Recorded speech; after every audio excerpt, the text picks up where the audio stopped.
इमाम हुसैन की जो जंग थी और इमाम हुसैन का जो यजीद से इख्तलाफ था वो ना हुकूमत की बुनियाद पर था, ना तख्त की बुनियाद पर था, ना माल की बुनियाद पर था, ना दौलत की बुनियाद पर था, ना लेन देन की बुनियाद पर था, न जाहो हशमत के लिए था, ना नामो नमूद के लिए था। इमाम पाक का जो इख्तलाफ यजीद से था वो सिर्फ शरीयत के लिए था। यजीद ने शरीयत के अंदर वो ढील पैदा कर दी थी, शरीयत के अंदर वो खामियां और वो टेढ़ापन पैदा करने की कोशिश कर रहा था कि शरीयत में जिन चीज़ों से कोई ताल्लुक नहीं होना चाहिए था उन चीज़ों को वो शामिल करने की कोशिश कर रहा था।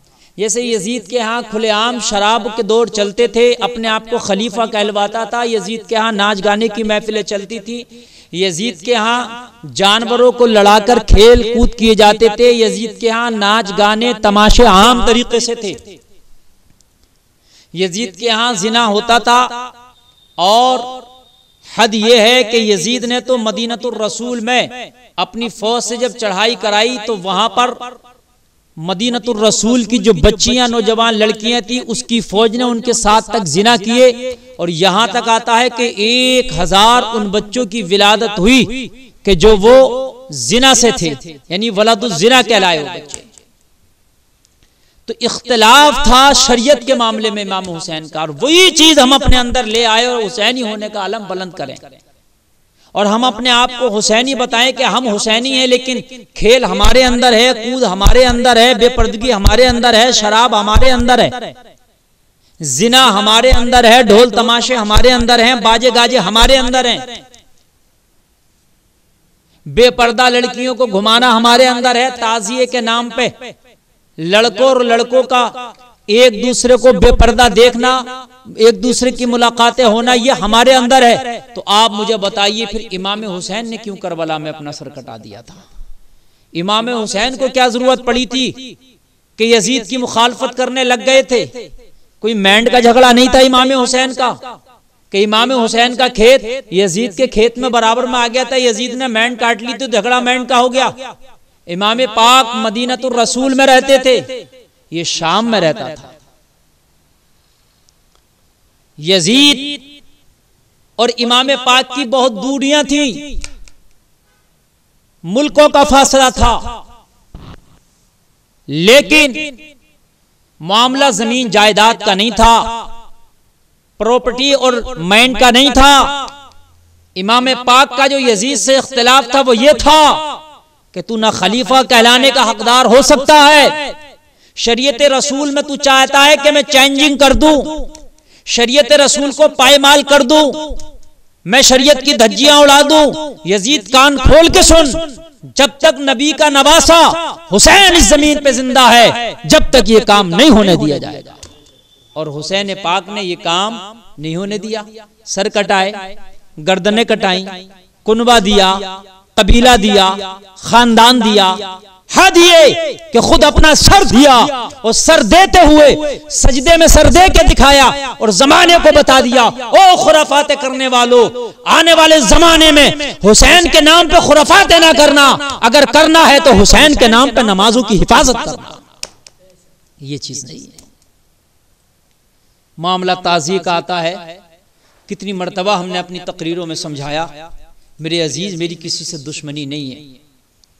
कुछ लोग हैं अजीब से मुझसे दुश्मनी रखने लगे हैं कि मुफ्ती गुलफाम ये ताज़िए की मुखालफत करता है।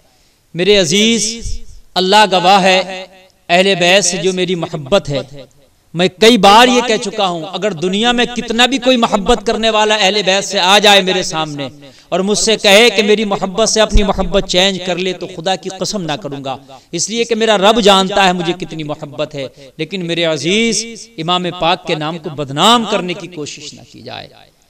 जो आज हम इमाम पाक के नाम पे कर रहे हैं, ताज़िए का मैटर आता है तो कितने उलमा ऐसे हैं, अक्सर बल्कि ये सारे उलमा का इत्तेफाक है, सरकार आला हजरत ने भी नफ्से ताज़िया का इनकार नहीं किया, नफ्से ताज़िया की मुखालफत नहीं की है सरकार आला हजरत ने। सरकार आला हजरत ने जो मुखालफत की है वो मुरव्वजा ताज़ियेदारी की है। और यही सारे उलमा का कहना है, नफ्से ताज़िया यानी अगर सिर्फ ताजिया बनाकर, जिसमें इमाम पाक के रोजे का नक्शा बना हो, जिसमें करबलाए मुअल्ला का नक्शा बना हो, वो सिर्फ ताजिया बना के जियारत की गरज से रखा जाए तो वो ताजिया जायज है। लेकिन अब आप ये कहो कि उलमा उस खुराफात को भी जायज करार दे दें, उलमा हमारे खेल कूद को जायज करार दे दें, उलमा हमारे लहव लईब को जायज करार दे दें, हमारी डांस पार्टियों को, ताशों को, बेपर्दा लड़कियों को निकलने और घूमने को जायज दे दें, तो खुदा की कसम कयामत तो आ सकती है, मगर ये हरगिज हरगिज नहीं हो सकता। कम से कम मुस्तफा के गुलाम, हुसैन के गुलाम अभी जिंदा है, हरगिज हरगिज नहीं होने देंगे। यजीद भी तो यही चाहता था कि हुसैन खामोश रहे। मैं जो नाच तमाशे, नाच ढोल और लहवो लईब, शराबे कबाबे जो मैं करता हूं, मैं करता रहा हूं। हुसैन आंख बंद करके मदीना में बैठा रहा है, लेकिन हुसैन पाक से ये नहीं हुआ। कल हुसैन ने मदीना में आंख बंद करके नहीं बैठे। यजीद जो कर रहा था, हुसैन ने उसको स्टॉप कराया, उसको रोका, उसके तमाम खुराफातों को बंद कराया, मुखालफत की उसके लिए, अगरचे अपनी जान की कुर्बानी देना पड़ा। वही तो आज हमारा कहना है। अगर हुसैन के नाम पर ये खुराफातें होंगी तो खुदा की कसम हम अपनी ज़बानें बंद नहीं रखेंगे। जब तक दम में दम है, जान में जान है, बोलते रहेंगे। आप इमाम पाक से मोहब्बत रखते हो, ताजिया ही बनाना है, बिल्कुल बनाइए, लेकिन जो बुजुर्गों से साबित है, जो ताजिया की असल है। बहुत से लोग कहते हैं कि भाई ताजिया में अजमेर शरीफ को हमने बना दिया, अजमेर शरीफ का गुंबद, तो क्या गलती कर ली, कोई तो कोई खराब चीज नहीं है। अरे भाई खराब नहीं है, अजमेर शरीफ से भी हम मोहब्बत करते हैं, बगदाद शरीफ से भी हमारी मोहब्बत है, कलिया शरीफ से भी हमारी मोहब्बत है, किचोछा से भी हमारी मोहब्बत है, बदायूं पीलीभीत से भी मोहब्बत है, बिलग्राम और कालपी से भी मोहब्बत है, महरेरा मुताहरा से भी मोहब्बत है, और तमाम खानकाहों से, तमाम बुजुर्गों से हमारी मोहब्बत है। लेकिन हकीकत यह है कि जब किसी गिलास में शरबत हो तो शरबत ही होना चाहिए, अगर किसी में दूध हो तो दूध ही होना चाहिए। फिर क्यों दूध में पानी की मुखालफत की जाती है? क्या पानी हराम चीज है? क्या पानी नाजायज है? क्या पानी गलत चीज है? पानी तो अल्लाह की नेमत है, पानी तो अल्लाह की रहमत है। लेकिन अगर दूध में पानी मिला दिया जाए तो उसको क्यों गलत साबित किया जाता है कि साहब दूध में पानी डाल दिया? भाई पानी भी तो जायज है, पानी भी तो पिया जाता है, हमें पानी भी से तभी तो मोहब्बत